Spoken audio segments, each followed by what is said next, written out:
আমি দাঁড়িয়ে আছি ইউনিভার্সিটি অফ ভাসা। আমি ফিনল্যান্ডের যে ইউনিভার্সিটিতে কর্মরত আছি সেই ইউনিভার্সিটির ক্যাম্পাসে দেখতে পাচ্ছেন পেছনে, এর উল্টো দিকে আছে সমুদ্রের অংশ। আপনাদেরকে একটু দেখাই।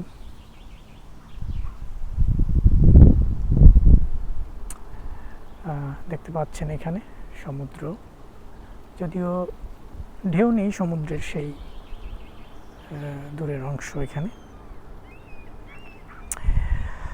তো ফিনল্যান্ড আপনারা জানেন যে গত কয়েক বছর ধরে বিশ্বের মধ্যে শান্তিপূর্ণ দেশের গুলোর মধ্যে শীর্ষস্থানে অবস্থান করছে। এখন সামার চলছে, এই সময়ে ফিনল্যান্ড অসাধারণ সুন্দর, প্রকৃতি দুহাত উজাড় করে দেয় এই সময়টাতে। কিন্তু মোটামুটি 8 মাস আমরা এখানে ঠান্ডার মধ্যে থাকি, সুতরাং খুব একটা আনন্দ ঘন সময় আমাদের শীতকালে কাটে না, কিন্তু এই সময়টাই, সামারের এই সময়টা খুবই উপভোগ্য। এখানে ইউনিভার্সিটি ওখানে দেখতে পাচ্ছেন, আর অন্যদিকে সমুদ্রের অংশ। সুন্দর একটি কম্বিনেশন বলতে পারেন। তো আজকে আমি আপনাদেরকে আরেকটি গল্প বলবো, শিক্ষণীয় গল্প। মাওলানা রুমির তথাকথিত বা অ্যাজ ইউজুয়াল, রিসেন্টলি মাওলানা রুমির দর্শন আমাকে খুব আলোড়িত করেছে। তার কিছু বই পড়ার সুযোগ হয়েছে এবং পড়ছি, জানার চেষ্টা করছি। সেখান থেকে 2-1টা রত্ন আপনাদের জন্য কখনো কখনো তুলে ধরব। আজকের গল্পটা একজন পাগলাটে বৃদ্ধ জ্ঞানী লোকের গল্প, যেই লোকের কাছে একজন তরুণ বা যুবক এসেছিল একটি পরামর্শের জন্য। তো কাহিনীটা শুরু করি। কাহিনীটা এরকম যে একটি যুবক, সে মোটামুটি ডিসিশন নেয় যে এখন সে বিয়ের জন্য প্রস্তুত, জীবন সঙ্গী তার একজন দরকার, সে এখন বিয়ে করতে চায়। কিন্তু কেমন মেয়ে বিয়ে করলে ভালো, কেমন মেয়ে বিয়ে করা উচিত, কেমন জীবন সঙ্গিনী ভালো হবে, এই বিষয় নিয়ে সে বেশ কনফিউজড। এ বিষয়ে তার কোনো অভিজ্ঞতা নেই, জ্ঞান নেই। আশেপাশের মানুষজনকে সে জিজ্ঞেস করেছে, কিন্তু তেমন কোনো জ্ঞানগর্ভ ফিডব্যাক বা জ্ঞানের কথা জানতে পারেনি সে। তো সেই শহরে এমন কোনো লোক নেই যাকে সে জিজ্ঞেস করেনি যে এমন কোনো জ্ঞানী লোকের সন্ধান তাকে দিতে পারবে কিনা, যার কাছ থেকে সে এই বিষয়ে একটি পরামর্শ পেতে পারে। তো একদিন এক লোক তাকে বলল যে হ্যাঁ, এরকম একজন জ্ঞানী লোক, পাগলাটে খ্যাপা টাইপের লোকের সন্ধান তাকে সে দিতে পারবে। তো দিল যে এই শহরেই এক জায়গায় যে কাউকে জিজ্ঞেস করলেই পেয়ে যাবা তুমি, যে একজন পাগলাটে ধরনের লোক আছে, যে সবাই জানে তাকে অনেক জ্ঞানী লোক বলে। তো সেই জ্ঞানী লোকটিকে খুঁজে পেতে তার খুব একটা সময় লাগেনি, সবাই চেনে তাকে। গিয়ে সে পেল শহরেরই কেন্দ্রস্থলে, টাউন স্কোয়ারে সে ওখানে আছে এবং বাচ্চা কাচ্চাদের সাথে সে খেলাধুলা করে, তাদেরকে দৌড়ায় বেড়ায় আর কি, যে পেছনে পেছনে ছুটে তাদের সাথে ফান করে এরকম। আর বাচ্চারাও হয়তো তাকে পাগলাটে মনে করে বিরক্ত করে বা খেলা করে, এরকম একজন লোক, খেপাটে টাইপ, কিন্তু সবাই বলল সে জ্ঞানী লোক। তো দূর থেকে সেই লোকটিকে সে দেখতে পেল সেই শহরের কেন্দ্রস্থলে, অন্য বাচ্চা কাচ্চাদের সাথে সে খেলা করছে। সে দুটো বাঁশের লাঠির মধ্যে দাঁড়িয়ে, এক ধরনের কসরত আছে আপনারা জানেন, হেঁটে যাওয়া যায় বাঁশের বা লাঠির উপর দিয়ে। তো সেই ধরনের দুটো লাঠির উপর দিয়ে সে হাঁটে এবং সে ভান করে যে এটা তার ঘোড়া, এবং তার ঘোড়াটা বেশ ক্ষিপ্র এবং খ্যাপাটে টাইপ, যখন তখন মানুষকে সে লাথি মারতে পারে বা অ্যাটাক করতে পারে। সে ছুটছে খুবই উগ্রভাবে। তো এরকম একটা অভিনয় এরকম বাচ্চাদের সাথে সে করে। তো দূর থেকে একটু দেখছিল সেই যুবক ছেলেটি তাকে লক্ষ্য করছিল, ভাবছিল যে কখন তার সামনে যাবে, যেভাবে তার গতিবিধি দেখছিল আর কি, যে কিভাবে তাকে অ্যাপ্রোচ করবে। তো এক পর্যায়ে এসে তার কাছাকাছি গিয়ে বলল যে জ্ঞানী ব্যক্তি, আপনার বা মহোদয়, আপনার কাছে আমি এসেছিলাম একটি বিষয়ে পরামর্শের জন্য।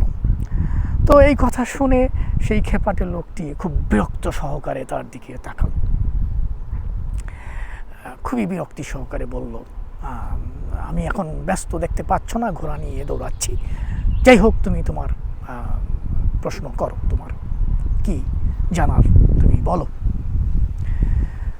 তখন যুবক ছেলেটি বলল যে আমি তো বিয়ে করব বলে মনস্থ করেছি, কিন্তু কেমন ধরনের নারী আমি বিয়ে করব সেটা আমি বুঝতে পারছি না, এই বিষয়ে আমার অভিজ্ঞতা জ্ঞান কোনোটাই নেই। আপনি শুনেছি এই তল্লাটের সবচেয়ে জ্ঞানী মানুষ, আপনি যদি আমাকে একটু আপনার জ্ঞান থেকে একটু কোনো কথা বলেন এই বিষয়ে, তাহলে আমি কৃতার্থ হই। তো এই কথা শুনে জ্ঞানী পাগলাটে লোকটি বলল, তুমি আমি পরামর্শ দিতে পারি, তুমি 3 ধরনের নারী আছে, এর মধ্যে 2 শ্রেণীর নারী যারা, তাদেরকে তুমি বিয়ে করলে ভালো, তারা ভালো, কিন্তু আরেক ধরনের নারী আছে, তারা সবচেয়ে ভালো, সে তোমার দুনিয়া আখেরাত 2 জীবনের জন্যই ভালো হবে। তো এই বলে জ্ঞানী পাগলাটে লোকটি চলে যেতে উদ্যত হলো। তখন যুবক ছেলেটি, সে তো তার প্রশ্নের পুরোপুরি আনসার পায়নি, সে খুবই পাজল যে এইটুক বলেই লোকটা চলে যাচ্ছে। সে আবার জিজ্ঞেস করলো যে আপনি দয়া করে যদি আর একটু খুলে বলতেন, আমি তো কিছুই ধারণা পাইনি, এই 3 শ্রেণীর নারী কারা, আমি তাদেরকে চিনব কী করে। তখন খেপাটের লোকটি বললেন, আচ্ছা ঠিক আছে, তোমাকে তাহলে বলি, জানতে চাইছো। তো তখন সেই জ্ঞানী লোকটি বললেন যে এক ধরনের নারী আছে যারা বিধবা, বাচ্চা কাচ্চা নেই, সেই নারীদের যদি তুমি বিয়ে করো তাহলে তুমি তার অর্ধেক হৃদয়টা পাবে, বাকি অর্ধেক হৃদয় সে তার মৃত স্বামীর জন্য রেখে দেবে, সে স্মৃতি রোমন্থন করবে ভালো সময়গুলো কী কী কাটিয়েছিল সেই স্বামীর সাথে। আরেক শ্রেণীর নারী আছে যারা সেও বিধবা, কিন্তু তার বাচ্চা কাচ্চা আছে আগের ঘরের। তো এই ধরনের নারীর তুমি অর্ধেক হৃদয়ও পাবে না, কোনো কিছুই পাবে না, কারণ এই নারী যখনই তার আগের স্বামীর সন্তানদের দিকে তাকাবে, তখনই সে তার স্বামীর সাথে কাটানো সুখময় সময়গুলোর কথা স্মরণ করবে। তা তুমি এই ধরনের নারীর কিছুই তুমি পাবে না। তারপরে আরেক ধরনের নারী যে সবচেয়ে ভালো, সেই নারী, এমন নারী বিয়ে করতে পারো যে যার পুরোটাই তুমি পাবে, যেই নারী তোমার আগে কাউকে আর তার হৃদয় দেয়নি। তার মানে কুমারী নারীর কথা উনি বলছেন। তো এই কথা বলে আবার সেই জ্ঞানী ব্যক্তিটি চলে যেতে উদ্যত হলেন, খুবই ব্যস্ততার সাথে তার ঘোড়া নিয়ে। তো এই যুবক ছেলেটি তো তার প্রশ্নের উত্তর পেয়েছে, সে খুবই জানার জন্য আগ্রহী ছিল এবং এত বড় জীবনের একটা এত বড় ডিসিশন নিবে, কারণ এটা সবচেয়ে বড়, আমি বলে থাকি যে most expensive decision in life. সেই যুবক ছেলেটিও সেটি বুঝতে পেরেছিল যে এটি জীবনের সবচেয়ে বেশি গুরুত্বপূর্ণ ডিসিশন, একজন জীবন সঙ্গিনী বা সঙ্গী খুঁজে পাওয়া, যে জন্য বাকি জীবনটা সে যার সাথে কাটাতে পারবে। তো যখন চলে যেতে উদ্যত হলো সেই জ্ঞানী পাগলাটে লোকটি, তখন তাকে আবার একটু থামালো যুবক ছেলেটি, বলল, মহোদয় আপনি তো চলে যাচ্ছেন, যাওয়ার আগে আরেকটি প্রশ্ন আপনাকে আমি করতে চেয়েছিলাম, যদি সদয় অনুমতি দেন। তো খ্যাপাটে লোকটি বিরক্তি সহকারেই উত্তর দিল, তাড়াতাড়ি বলো, দেখতে পাচ্ছ আমি কত ব্যস্ত, আমার ঘোড়া চলে যেতে চাচ্ছে, ঘোড়া খুবই ক্ষিপ্ত হয়ে উঠেছে, সে বাধা মানছে না, সে ওদিকে বাচ্চা কাচ্চাদেরকে দৌড়াতে হবে গিয়ে। তো যাই হোক, যুবক ছেলেটি তাকে জিজ্ঞেস করলো যে এই যে আপনি এই এলাকার সবচেয়ে জ্ঞানী লোক এবং আপনার জ্ঞানের ছিটে ফোঁটা একটু হলেও আমি দেখতে পেলাম যে আপনি আসলেই একজন অত্যন্ত জ্ঞানী মানুষ, কিন্তু আপনি এই যে পাগলের বেশ ধরে থাকেন কেন, এটা আমাকে যদি একটু বলে যান আমি খুবই খুশি হতাম। তখন সেই জ্ঞানী ব্যক্তিটি বলল, দেখো এই তল্লাটে আমাকে ওরা ধরে নিয়ে আমাকে সবাই জ্ঞানী ব্যক্তি বলে জানে, এই জন্য তারা সবাই মিলে, এই শহরের সব লোকজন মিলে আমার পেছনে লেগেছিল, আমাকে প্রধান বিচারপতির আসনে বসাতে চায় কোর্ট। তো বারবার তারা আমার কাছে এসেছে, আমার কোনো বাধাই তারা মানে না, শুনে না। আমি যতবার বলি যে না আমি এই পদে বসতে চাই না, তারা আমার পিছু ছাড়ে না। তারা বলে না, আপনার মতো জ্ঞানী এবং বিশ্বস্ত, যাকে আমরা বিশ্বাস করতে পারি, এরকম লোক এই শহরে একটাও নেই। তো এইভাবে তারা আমার পেছনে পড়েছে। তখন আমি উপায় না পেয়ে পাগলের ভান ধরা শুরু করলাম, নিজেকে পাগল হিসেবে পরিচয় দিলাম। তো আমার বেশভূষা পাগলের মতো হলেও আমার ভেতরে কিন্তু সেই একই অন্তর্দৃষ্টি, সেই একই জ্ঞান কিন্তু ইনট্যাক্ট আছে। কিন্তু আমি এই শহরে এই বোকা লোকদের মধ্যে, গর্ধব কম জ্ঞানী লোকদের মধ্যে আমার জ্ঞান বিতরণ করে বেড়াই না। এই কথা বলে জ্ঞানী পাগলা লোকটি চলে গেলেন। তো এখানে কাহিনীটা এই পর্যন্তই। এখানে কিছু শিক্ষণীয় বিষয় আমাদের জন্য রয়েছে, যদি আমরা সেখান থেকে নিতে পারি। প্রথমত তো খোলা দৃষ্টিতে, খোলা চোখে তো বোঝা যাচ্ছে যে এখানে বিয়ের জন্য পাত্রী নির্বাচনের বিষয় খুবই গভীর কথা বলা হয়েছে, যে পুরুষের জন্য কীরকম নারী অ্যাপ্রোপ্রিয়েট বা পারফেক্ট হবে।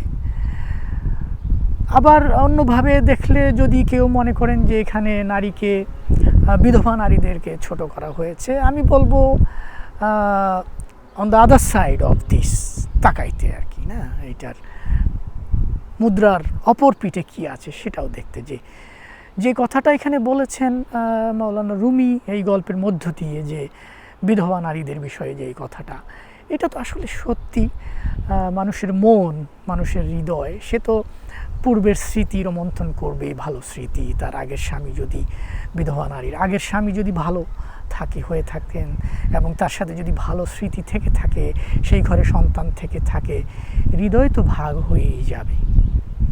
কিন্তু নারীদের যারা বিধবা অথবা ডিভোর্স, অথচ ভালো লাইফ লিড করেছেন পূর্বের স্বামীর সাথে, তাদের উচিত হবে এখান থেকে শিক্ষা গ্রহণ করা, যে পরে যেই স্বামী তাদের জীবনে আসবেন তাকে পুরোপুরি দেওয়া, অন্তত চেষ্টাটুকু করা, স্বামীকে বুঝতে না দেওয়া যে তিনি হৃদয় ভাগাভাগি করছেন একজন বিগত স্বামী এবং বর্তমান স্বামীর মধ্যে। তো এইটা আমরা এখান থেকে কিন্তু on the other side of the coin অন্তর্দৃষ্টি হিসেবে কিন্তু নিতে পারি। তারপরে আরেকটা ইম্পর্টেন্ট লেসন এখান থেকে নেওয়া যেতে পারে, যে